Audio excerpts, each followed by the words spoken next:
Designer Hub。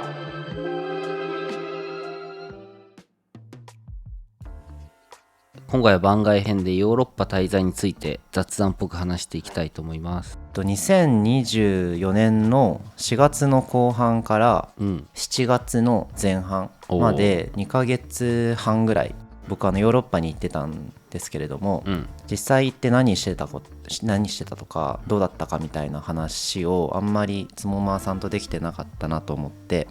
でジョン・ラスキン、ウィリアム・モリスって立て続けにイングランドの話をしてきたので、こいらで番外編を兼ねてやってみようかなという試みです。いいですね。つもまーさんはヨーロッパ行ったことないけど、ヨーロッパは水曜どうでしょうでなんか21カ国制覇みたいなやつ見て、ヨーロッパを感じたっていうのが俺のヨーロッパのマックスの知識。テレビでっていうこと？そうそうそう。海外経験は？台湾1回。それ以外はない？ない。なるほど。それもね合宿みたいな感じでね、旅行はない。はいはいはいはい。多分僕が人よりはある方なんですよね。まず、ニュージーランドに最初中学の時にホームステイに行って、高校は3年間ニューヨークで、でアジアもある程度ポチポチ行ってるみたいな、ただヨーロッパがイタリアに高校の時にちょろっと行っただけでそれ以外は行ったことがなかったんですよ。けどなんかさ2010年代後半コロナがまだ始まる前に、なんかすごいみんなベルリン行ってたじゃないですか、デザイナーの僕から見て先輩たち。なんかベルリンとかスイスとか、そっちに行く人多かったね。そうでなんかもうちょい起業家とか、エンジニアとか、特に中国の方とかもそうだと思うけど、俺たちもシリコンバレーでやるんだっていう流れがあったかなって思うんですけど、デザイナーあんまそっちに行ってないよねっていうのがあって、それは日本のデザイナーだからっていうのもあるのかもしれないんですけど、そうで僕らも2020年に会社を立ち上げまして、このラジオで会社のこと言ってないから、改めて話しますけど、僕と竹がいるじゃないですか、この2人が代表をやっていて、でもう1人加藤さんっていう僕の10個上でつもまーさんと同い年のグラフィックデザイナーがいます、この3人で、作った会社ですと。最初はなんか俺らもヨーロッパなりアメリカなりでバリバリ仕事するような会社にしていきたいよねみたいなことは漠然とは言っていたんですけれども、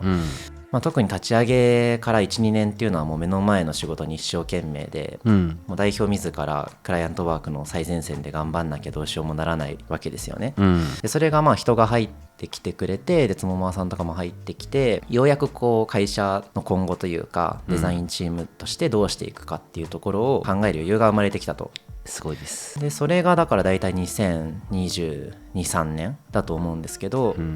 で改めてヨーロッパ行くんみたいな感じになったんですよね。その時すでに外国籍の社員も僕らにはいたし、英語を話せる人たちも多いから、そこまで日本のそのデザインチームとしては海外に出るそのハードルが高い方ではないかなっていう、自負はあったんですけれども、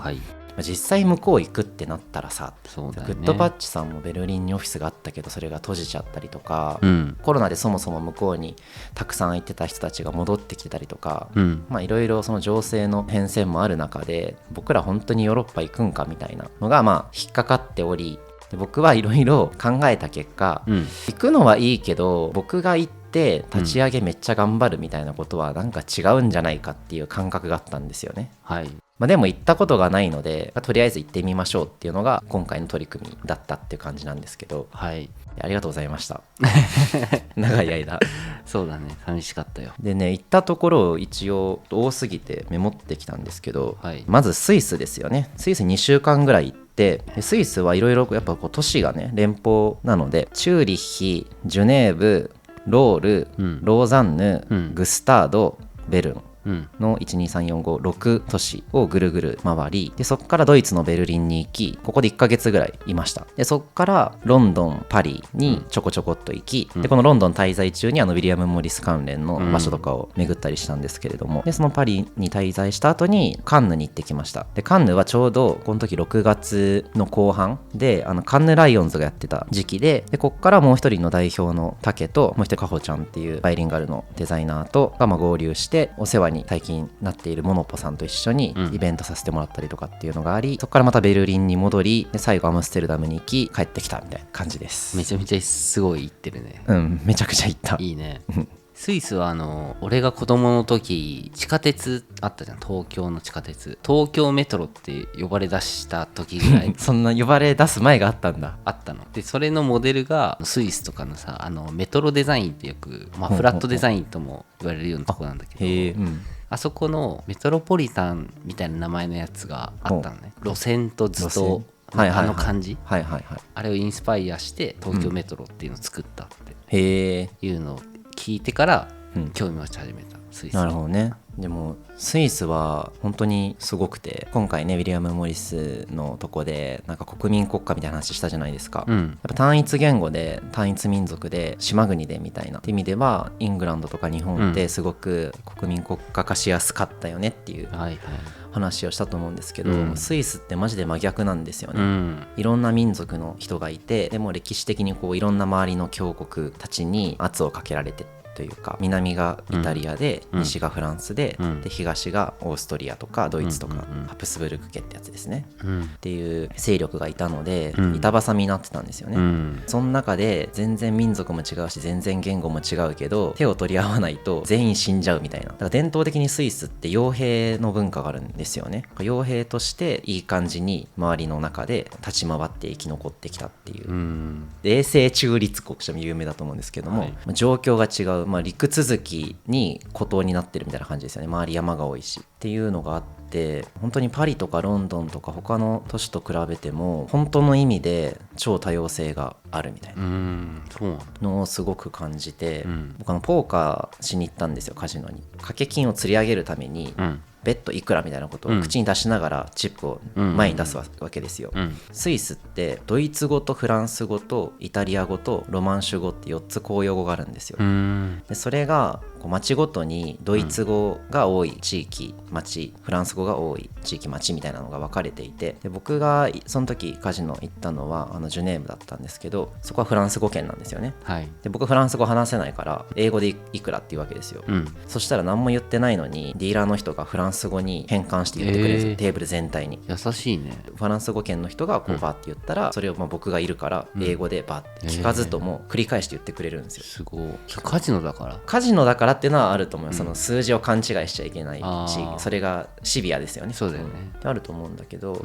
それこそ商品とかにもあるこの地域で取れたものが、フランス語圏の都市、ドイツ語圏の都市、イタリア語圏の都市にそれぞれこう配送されたりするわけですよ、ってなった時にパッケージに同時に3言語書いてあったりとかするんですよ、かなりこれがコストはかかってると思うんですよ。実際にじゃあこう文章を何で書くかとか、いろんな弊害はあるとは思うんですけれども、めちゃくちゃインクルーシブだなって思ったし、なんかね街を見てても日本食のレストランがあって、アラビア圏のレストランがあって、横にはそのフランス料理があってみたいな、もうちょっとパリとかロンドンとかはエリアごとにチャイナタウンがあるとか、これアメリカとかもそうだと思うんですけど、もうちょっと区分が人種ごとに分かれてたりとか、このエリア観光料理はめっちゃ多いとか、日本もそうじゃないですか、新大久保とか、そうだよね、ああいうのがなくて。そうなんだ。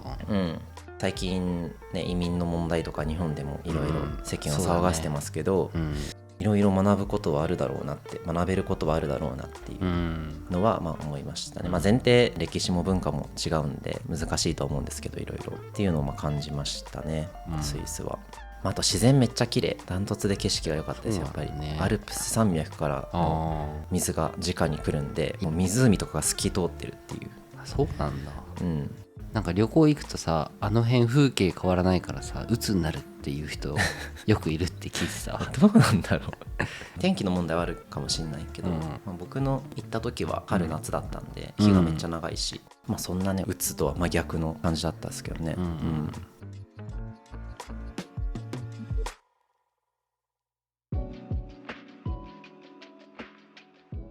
とはいえ僕のメインはベルリンだったんですよ、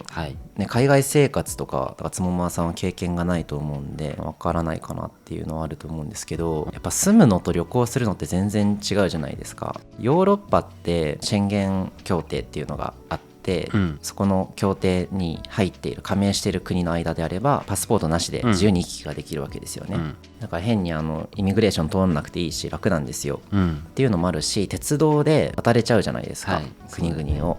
っていうのがあるから、例えば2週間ヨーロッパに行きますってなったら、いろんな都市を回りたいわけですよね、ベルリン行った後にじゃあパリ行ってみたいなるんですよね、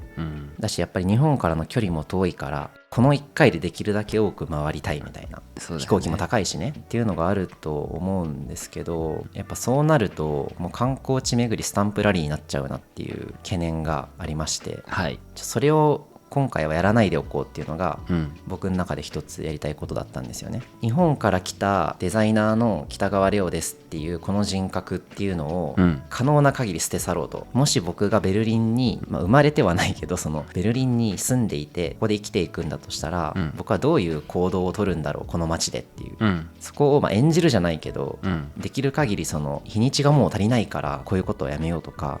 あと無理すればもうワンスポット行けるから行っとこうとか、なんかそういうことはしないようにしようとしてたんですよね、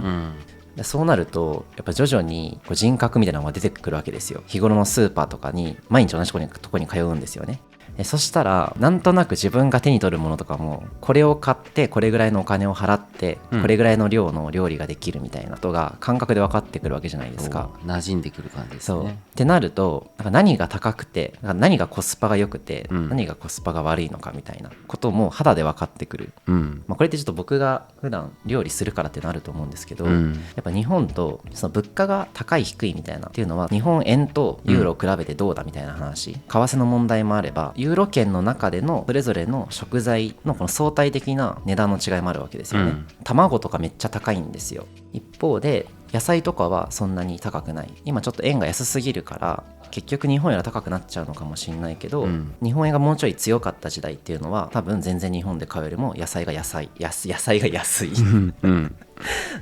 んかバナナめっちゃ安いとかね、はい、今のは食べ物の例ですけど、それをもうちょっと暮らしに落とし込んで無理せず生きるっていうのをやってたっていう、話です、じゃあもうちょいベルリンの話をすると、僕めっちゃ本読んでたんですよ向こう行って。で散歩めっちゃするんですよ、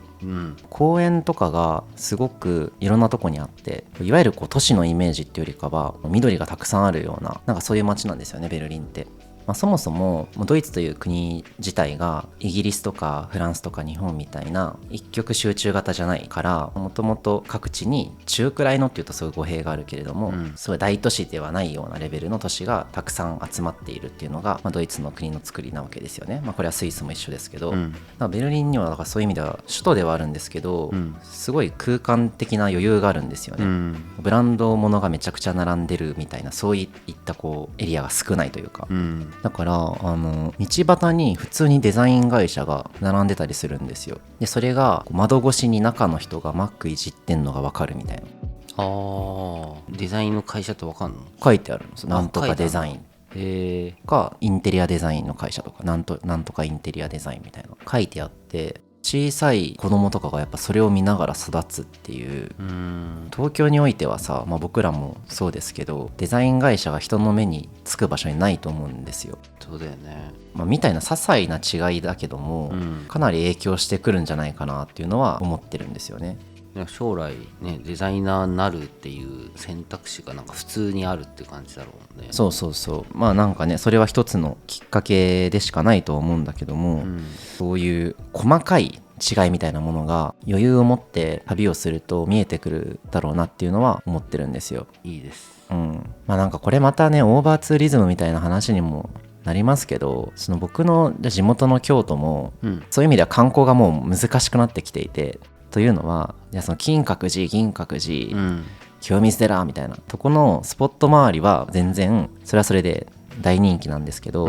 そういうところにもうインバウンドのとりあえず金儲けのために作られた紅白で色がバキバキで光ビッカビカのなんか日本っぽいものとりあえず並べましたみたいなお店が乱立するわけですよ。そうなんだ。ここ10年ぐらいひどいですね。観光客向けみたいなのが増えてんだ。そうなんだ、ってなると、本当にじゃあ京都に住んでいる人のこの文化とか暮らしみたいなものを経験するような旅行って難易度が上がってるんですよ逆に。そうだよね、しかも外からって結構京都知るってむずいよね。なんか偏見かもだけど結構クローズドなカルチャーがあるからさ、おっしゃる通りです、なかなかさそこは難しくて、みたいな問題がそれこそパリとかロンドンとかでは僕も感じた、ベルリンではあんまそれを感じなかったんですよね。そういう意味ではすごく余裕がある、中のね産業のどれぐらいの割合でどういう産業があるかとかは知らないけれども、ベルリンという街一つ単体で見た時に、別にそんな観光客からお金めちゃくちゃ落としてもらわなくても僕たちどうにかやっていけますよっていう余裕をすごい感じた。ハイカードに合う？なんかみんながベルリンに行きたがる理由はなんとなく感じますよね。あとはこうアートとかクリエイターみたいなものに対してすごくウェルカムというか、優しい。なんか美術館とかも、立派なものがいっぱいあるわけなんですけれども、このエリアは毎週毎月コロコロアーティストが変わりますみたいな。でそこでこう無名の人が展示して何かこう世に出るきっかけになってたりとか、あとはアングラの文化、音楽とか、僕はちょっとクラブとかには行かなかったんですけど、ベルリンは激しいよねクラブは。そうテクノミュージックのクラブカルチャーがすごいみたいで、一回なんか行った時に美術館の前の公園でテクノミュージックパーティーみたいなイベントあって、曲が速すぎてすごい乗り方が難かったわ。トゥクトゥクトゥクトゥク言っててかっこいいよね。日本だとちょっと前のテクノってさ、ギャル語かさ走り屋の人が聴く音楽みたいな感じだったけど、ああいう暗くて鋭いテクノってベルリン強いよね。ちょっとね僕には早いなって思それはなかなかパンチがあるなと思ったけども、総じてインクルーシブな街だなとは思った。あとこれはヨーロッパ通してですけど、犬がめちゃくちゃ人のパートナーみたいな扱われ方、ポケモンみたいな。全然犬に優しいですね日本よりも。そうなんだ。犬とか子供とかに優しいですね。吠えてても誰も文句そもそも吠えないようにしつけているし、子供が公園で走り回ってても誰も文句言わないしみたいなのは、日本の若い人、自分のね環境狭苦しすぎるなって思う人たちからすると魅力的には見えるだろうなっていうのはいいね。ありますね。でもどうなんですかね、ちょっと向こうの人とも話したけど、僕はなんかデザイナーの人たちがみんなワーホリとかでベルリンに行ってるのを聞いてたから、ベルリン案外人多いんだって思ってたんだけど、なんか日本人そこまでめちゃくちゃ多いとかっていうわけではないらしいですね。もう本気で向こうでやるのであれば、当たり前のようにそれなりなさ準備と覚悟がないと無理だよねっていうのはありつつ、誰かしらハイカード周りの人たちでベルリンでやってみたいんだっていう、ベルリンに限らずねヨーロッパで、そういう人がいれば応援したいなとは思いましたけどね。いやなんか話聞いててちょっと興味持ったわ。本当？俺さ海外全く興味ないよねはい。海外行くんだったら、日本のどっか行きたいみたいな感覚なの、だけどなんかその日本はさもうさ東京っていうさ都会があるじゃない。そういうのがないんだろうなっていうのと、アベレージを保ってる感じ、どこも自然があってどこも楽しく過ごせるみたいな感じは俺すごい好き、いいなって思うんだけど、じゃあ行く手間とね、あとパスポートがね、いやそんなん簡単ですよ。一回なんか外を見てみるっていうので行ってみるのはすごいいいと思います。めっちゃいい経験だと思います、それは。ただね会社としてどうするのかっていうのはすごい考えなきゃなっていう、話ですけど、もうちょい、後半でちょっとそういう話ができればなとは思います、後半に続くまた次回お会いしましょう。お願いします。ありがとうございました。